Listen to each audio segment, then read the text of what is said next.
Vâng, xin chào anh chị. Chúng ta lại được gặp nhau trong những cái series để Trần Hải chia sẻ cho anh chị những cái kỹ năng, những cái bí quyết để giúp chúng ta thành công trong lĩnh vực kinh doanh, đặc biệt là ngành nghề F&B.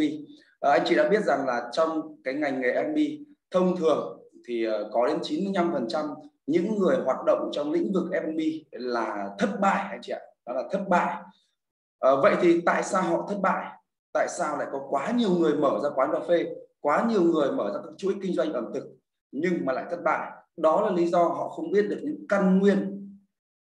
Và tôi ngồi đây với vai trò hỗ trợ, tìm kiếm và đưa cho anh chị những cái giải pháp để giúp anh chị hoạt động tốt, kinh doanh tốt và có lợi nhuận trong cái việc kinh doanh ngành nghề F&B. Và hôm nay Hải lại tiếp tục chia sẻ cho anh chị. Anh chị lưu ý rằng là nếu như anh chị bỏ qua bất kỳ những cái video livestream chia sẻ về những kinh nghiệm trong dịch vụ thì đó là cái lỗ hổng, mà những cái lỗ hổng đó nó sẽ đục, nó sẽ khoét, làm cho cái doanh nghiệp của anh chị bị sập, bị vỡ trận đó. Thế thì trên màn hình các bạn, anh chị nhìn thấy có hai thứ đúng không ạ? Anh chị nhìn thấy khủng khiếp không? Rất nguy hiểm đúng không ạ? Đó là một cái khẩu súng và một cái điện thoại. Thế thì hôm nay chúng ta sẽ phân tích về cái khẩu súng và cái điện thoại. Ở đây tôi muốn nói với anh chị một điều, đó là trách nhiệm người cầm súng là như thế nào và cái nhiệm vụ cuối cùng của họ là ra sao. Thì ở đây tôi đưa luôn cho anh chị, đó là cái mục đích cũng như là cái cuối cùng họ phải đạt được, đó là việc chốt khách, cũng là việc là làm sao để khách booking ở quán của mình, làm sao để khách order, làm sao để khách đặt bàn, đặt việc, đặt ăn và đặt các dịch vụ của mình mà lại không đặt ở nơi khác đó. Vậy là cái trách nhiệm người cầm súng ấy, tôi nói các bạn là phải chốt được khách. Thế thì chúng ta sẽ đi vào cái slide thứ hai để chúng ta phân tích hơn. Vậy thì cái súng đây là gì? Súng đây không còn phải như là chiến trường chúng ta cầm bắn nhau bùm bùm nữa. Cái khẩu súng bây giờ nó chính là cái điện thoại, ở trong đó có rất nhiều đạn. Vấn đề là anh chỉ phải nạp đạn cho nó đó, anh chỉ phải nạp đạn cho cái súng của mình. Chúng ta sẽ đi sang phần slide thứ hai để chúng ta sẽ phân tích kỹ hơn. Vậy cái trách nhiệm này thuộc về ai đó? Mời anh chị sang cái slide tiếp theo.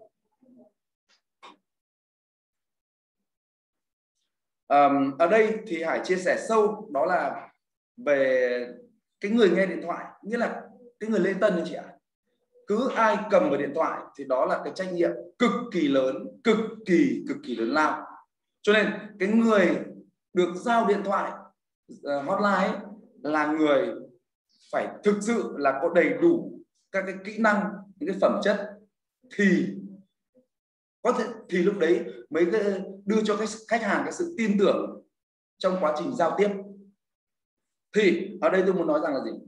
Cái việc nghe điện thoại là cái kỹ năng quyết định sự sống còn của doanh nghiệp, đặc biệt là doanh nghiệp F&B đó.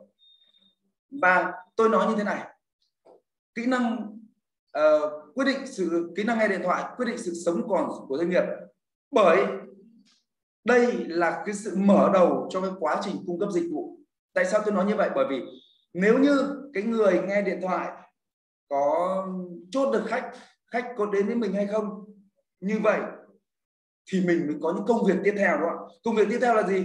Là order, là đặt bàn, là kê bàn, là set up, là làm món ăn, là lên thực đơn, là tính tiền, là một chuỗi cung ứng dịch vụ tiếp theo đó. Cho nên cái người nghe điện thoại nó quyết định cái vận hành, quyết định những cái hoạt động của nhà hàng, của doanh nghiệp. Thế cho nên là cái người nghe điện thoại nó quan trọng như vậy chị ạ. Và anh chị nhớ nhé, người nghe điện thoại là cái sự mở đầu cho quá trình cung cấp dịch vụ. Nếu như người nghe điện thoại mà không có những cuộc điện thoại, hoặc là không có khách hàng chốt booking, chốt đặt tiệc, thì rõ ràng chúng ta không có việc làm đó. Vậy thì anh chị sẽ làm gì với một người quan trọng như vậy, với một cái vị trí quan trọng như vậy? Thì anh chị đã làm gì cho họ đó? Anh chị thử nghĩ lại xem. Chúng ta có coi trọng họ như vậy không? Hay là chúng ta thích thì bàn giao cho một người đó? Xin thưa với anh chị nhé, không hẳn một người quản lý nhà hàng lại có thể nghe điện thoại tốt và tư vấn tốt cho khách hàng đâu anh chị nhé. Không phải họ cứ ở cái vị trí cao mới là người mà có đầy đủ yếu tố để nghe điện thoại. Đôi khi là cái giọng nói, đôi khi là cái thái độ đó. Thế thì ở đây tôi muốn nói rằng là ở trong cái doanh nghiệp của bạn, các bạn phải tìm được một người mang đầy đủ, hội tụ đầy đủ những cái phẩm chất, cái yếu tố để làm sao người ta nghe điện thoại, để khách hàng người ta cảm nhận, người ta cảm thấy sự yên tâm, người ta cảm thấy sự gần gũi, người ta cảm thấy sự tin tưởng và người ta đặt tiền đó. Thế thì bạn phải lựa chọn, đúng không ạ? Và trong slide này tôi chỉ nhấn mạnh các bạn một điều là gì? Người nghe điện thoại là quyết định sự sống còn của cửa hàng của các bạn đó, các bạn phải lưu ý về đấy không? Và vậy chúng ta giúp đỡ những người này như thế nào? Hay là chúng ta đầu tư họ ra làm sao? Hay là chúng ta đào tạo họ như thế nào? Và nội dung là những cái gì? Thì chúng ta sẽ, các bạn sẽ phải lắng nghe và chúng ta cùng trải nghiệm và chúng ta cùng áp dụng vào cái thực tế, và mình xem lại xem cái doanh nghiệp của mình có để ý đến việc đó chưa, mình quan tâm đến vấn đề này chưa đó. Có những nơi mà giao điện thoại cho một người mà suốt ngày lè nhè đi uống bia, có nơi để giao điện thoại cho một người để suốt ngày đi tập gym buổi chiều. Thế xong cái giờ đấy là họ đi tập, họ nâng tạ, họ đẩy tạ, họ không có thời gian để nghe điện thoại nữa. Thế thì như vậy là chúng ta có thể bị lỡ rất nhiều những cái booking của khách hàng, những cái công việc đặt bàn của khách hàng. Và chúng ta sẽ đi sang phần slide tiếp theo để anh chị chúng ta sẽ cùng lưu ý là vậy chúng ta cần đào tạo những cái điều gì cho những người cầm điện thoại đó. Thì ở đây đầu tiên tôi nói về cái công việc chuẩn bị anh chị, những công việc chuẩn bị, có nghĩa là chúng ta khi có điện thoại chúng ta chuẩn bị những cái việc gì, chứ không phải là chúng ta cứ điện thoại kêu là chúng ta lao vào chúng ta nghe, nó không có. Chúng ta cần phải chuẩn bị. Thế thì nội dung chuẩn bị ở những cái gì thì trên slide Hải chia sẻ với anh chị khoảng độ 8 đến 10 cái mục nho nhỏ để chúng ta cùng phân tích dần. Cái việc yêu cầu đầu tiên của nghe điện thoại chắc anh chị vẫn biết, làm nghề này anh chị biết, có thể một số anh chị chưa biết, và đây là cái cơ hội để anh chị nghe và chúng ta cùng trải nghiệm. Đầu tiên, điện thoại cần phải được trả lời trong 2 lần đổ chuông. Nếu như anh chị để điện thoại kêu lần thứ 3 thì coi như là không chuyên nghiệp. Khi mà anh chị làm việc trong cái lĩnh vực MB thì anh chị phải chuẩn bị một cái bút, một cái menu của nhà hàng, một menu của quán trước khi các bạn nhấc ống nghe đó. Và khi mà anh chị chuẩn bị nghe điện thoại thì anh chị phải hướng dẫn cho nhân viên mình hít một hơi thật sâu, nở một nụ cười thật tươi và bấm để nghe điện thoại đó. Anh chị phải hít một hơi thật sâu, nở nụ cười thật tươi trước khi bấm để nghe điện thoại khách hàng. Tại sao lại như vậy? Bởi vì nó là cái khí thế, nó là những cái năng lượng để anh chị trao đổi và chia sẻ với khách trong 1-2 phút sau đó. Đó. Tiếp theo đó, với cái giọng nói, anh chị phải nói chậm, nói đủ, nói rõ ràng. Cái giọng nói phải hơi cao một chút. Đó. Và đặc biệt là không nói lắp, không dùng từ ngữ địa phương. Đó. Thế thì ở đây tôi chỉ nói đến phần mà nói chậm hay nói nhanh thôi.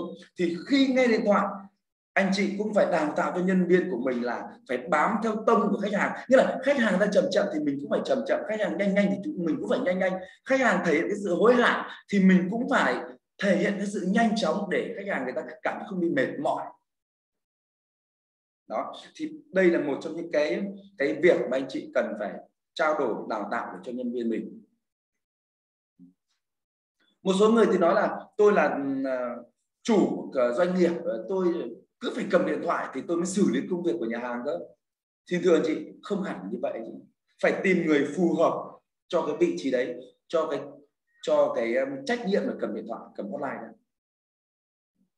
Và một điều nữa anh chị cũng lưu ý đó là khi mà nghe điện thoại ấy, thì anh chị không được ăn nhai uống, có nghĩa là không được nhai kẹo cao su, không được ăn uống, không được ngậm bất cứ gì đó, để anh chị có được cái giọng nó tốt nhất, trong nhất để chị nghe điện thoại. Đấy, ví dụ như này, khi nghe điện thoại anh chị cũng phải có một cái mẫu cụ thể. Ví dụ như tôi đưa một ví dụ nhé, là học viện đào tạo Everyone xin nghe. Đó, chúng ta luôn luôn có một cái cấu trúc đấy, hay là nhà hàng McDonald's xin nghe. Đó, chúng ta sử dụng âm thanh nó quy chuẩn. Nhà hàng McDonald's xin nghe, hoặc là nhà hàng fast food Horizon xin nghe, vân vân và vân vân, rất nhiều. Sau đó thì mình đệm thêm câu em có thể giúp gì được cho anh chị ạ? Và rất nhiều đây một mẫu, cái mẫu mà anh chị phải yêu cầu nhân viên mình. Đó. Mỗi lần nghe là chúng ta phải có mẫu cụ thể như thế nào đó phải chốt. Đó. Và dùng từ như nào, dùng âm lượng nào, âm lượng mạnh, đều, lên, xuống thì chúng ta phải cụ thể ra, đúng không ạ? Và anh chị lưu ý, nếu như cái điện thoại của anh chị mà có cái tên của khách hàng hiện ra thì anh chị cố gắng sử dụng tên của khách hàng trong quá trình giao tiếp. Như vậy khách hàng sẽ quan tâm, người ta cảm thấy mình được quan tâm hơn, được nhà hàng nhớ tên của họ, rồi nhớ được cả những thói quen. Thì chúng ta cố gắng sử dụng tên của khách hàng trong quá trình giao tiếp. Một cái việc này nữa, chúng ta cố gắng trao đổi giao tiếp với khách một cách nhanh chóng, không làm khách mất thời gian. Và cái quá trình nghe đó chúng ta phải duy trì cái năng lượng, cái thái độ tích cực. Nếu như thái độ anh chị bị trùng lại bởi sức khỏe, bởi tâm lý, dao động bởi tâm lý, bởi tình yêu, bởi những cái nhiều thứ chi phối xung quanh, thì đương nhiên cái năng lượng và thái độ trong cái con người đang nghe điện thoại thì phát ra bên ngoài. Khách hàng nghe, khách hàng cảm nhận được rằng là nó đang yếu, nó chưa có tính thuyết phục, và chỉ cần nghe điện thoại thôi khách hàng sẽ cảm nhận được rất nhiều thứ. Đó. Cho nên các bạn lưu ý, chốt điện thoại và hay là giao điện thoại hotline cho một ai đó thì đấy là một người đại diện cho nhà hàng, cho quán để xử lý tất cả những thông tin liên quan. Thì ở đây trong slide này Hải chỉ chia sẻ cho anh chị những cái điều cần chuẩn bị thôi. Và những cái slide tiếp theo, sorry các bạn, những cái video để chia sẻ các bạn, trong những video tiếp theo Hải sẽ đi chuyên sâu vào cái mảng này. Có nghĩa là chúng ta sẽ có những cái công việc cần cụ thể hơn. Ví dụ như là chúng ta chỉ nghe điện thoại, chúng ta biết ngay được họ là nhóm tuổi bao nhiêu, họ cần cái âm lượng giao tiếp như thế nào, họ đang hướng về cái gì. Hoặc là chỉ cần nghe điện thoại chúng ta biết rằng họ đang đặt ăn hay là đặt uống, hay là đặt về dịch vụ mình về cái mảng nào, nó tinh đến như vậy. Thì trong video này Hải chỉ chia sẻ với chị những cái phần này thôi, đó là những công việc cần chuẩn bị. Còn video tiếp theo Hải chia sẻ cho chị những cái điều kỹ hơn nữa. Đó. Và ở đây tại sao Hải phải nói như vậy? Bởi anh chị phải hiểu một điều, người cầm điện thoại hotline ấy, hay ngay cả một nhân viên nhà hàng thôi, thì tôi luôn nói một câu, đó là một chiến binh. Nên mỗi một nhân viên, hay đặc biệt là người cầm hotline, là phải có đầy đủ những kỹ năng và am hiểu về chính sách. Còn kỹ năng là gì và am hiểu chính sách như thế nào thì những cái slide tiếp theo, những cái clip tiếp theo Hải sẽ chia sẻ sâu hơn. Tôi chỉ muốn nói với chị là cái người cầm hotline là người phải được đào tạo cách bài bản, để chuẩn bị đầy đủ những kỹ năng và am hiểu các chính sách của công ty, chính sách của cái quán của mình, hay là chính sách của cái nhà hàng, để làm sao khi giao tiếp khách hàng họ có đầy đủ những yếu tố đó để họ có thể giải đáp thắc mắc cho khách hàng luôn. Chứ không phải là chúng ta nghe điện thoại xong khách người ta hỏi 1-2 câu tức là ú ao ớ là anh đợi em một lát, em gọi quản lý đợi em một lát, em thử xem lại xem cái gì, thì đương nhiên khách hàng người ta sẽ không tin tưởng. Đó, cho nên chúng ta phải hiểu rằng họ là những chiến binh, mà đã là chiến binh thì cần chuẩn bị đầy đủ những cái kỹ năng, những cái tư trang để sẵn sàng chiến đấu. Và tại sao Hải ngồi đây chia sẻ anh chị những cái kinh nghiệm quý báu và xương máu như thế này? Bởi vì sau đây thì Hải giới thiệu về Hải một chút, bởi vì có một số anh chị cũng chưa biết đến Hải đó. Thì phải nói thật với anh chị là Hải là một chiến binh trên chiến trường F&B. Hải là một nhân viên chuyên nghiệp, là một nhà quản lý vận hành hệ thống dịch vụ F&B.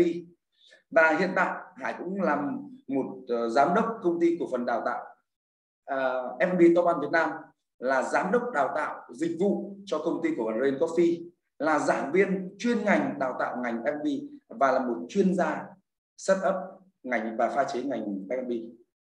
Với kinh nghiệm trên 25 năm làm nghề từ những năm 1996 và với trên 100 mô hình kinh doanh ẩm thực đầy đủ các nhóm, ví dụ như là nhà hàng Âu, nhà hàng Á, nhà hàng Việt, rồi nhà hàng theo chuỗi quán về, rồi rất nhiều thứ. Và những cái kinh nghiệm Hải chia sẻ với chị ở đây là những kinh nghiệm thực chiến, nó có tính thực chiến cao. Và chắc hẳn anh chị khi mà kinh doanh hoặc anh chị đang xem cái clip này thì anh chị cũng đang hướng một chút nào đó về ngành nghề F&B. Đây là một ngành nghề rất khó, nó đòi hỏi anh chị phải có đầy đủ các kỹ năng. Nếu anh chị không có những kỹ năng để mình quản trị nó thì rất khó để thành công. Chính vậy mà thông qua cái clip này, Hải cũng muốn chia sẻ với anh chị rằng có rất nhiều cái khó khăn để chúng ta đạt được ngưỡng thành công trong ngành nghề F&B. Và đặc biệt chúng ta đang nói về đến dịch vụ. Nếu như anh chị gặp khó khăn gì trong quá trình vận hành, quá trình đào tạo nhân viên hay quá trình quản trị cái dịch vụ, anh chị hãy để lại số điện thoại. Hải sẽ gửi cho anh chị những giải pháp phù hợp để làm sao chúng ta có được cái hiệu quả và mang lại cái dịch vụ tốt, và từ đó chúng ta mới thành công trong dịch vụ. Vâng, hôm nay chúng ta sẽ dừng ở đây. Và nếu Hải nhắc lại rằng nếu anh chị gặp những khó khăn trong vấn đề quản trị dịch vụ F&B thì anh chị hãy để lại số điện thoại. Hải sẽ tư vấn và hỗ trợ và đưa các gói giải pháp phù hợp nhất cho cái công việc kinh doanh của anh chị, và đặc biệt nó phù hợp với cái phong cách, cái concept mà anh chị đang muốn hoặc là đang quản trị. Vâng, clip đến đây là hết. Xin cảm ơn chị và các bạn, và chúng ta sẽ gặp nhau ở trong những clip tiếp theo. Xin chào.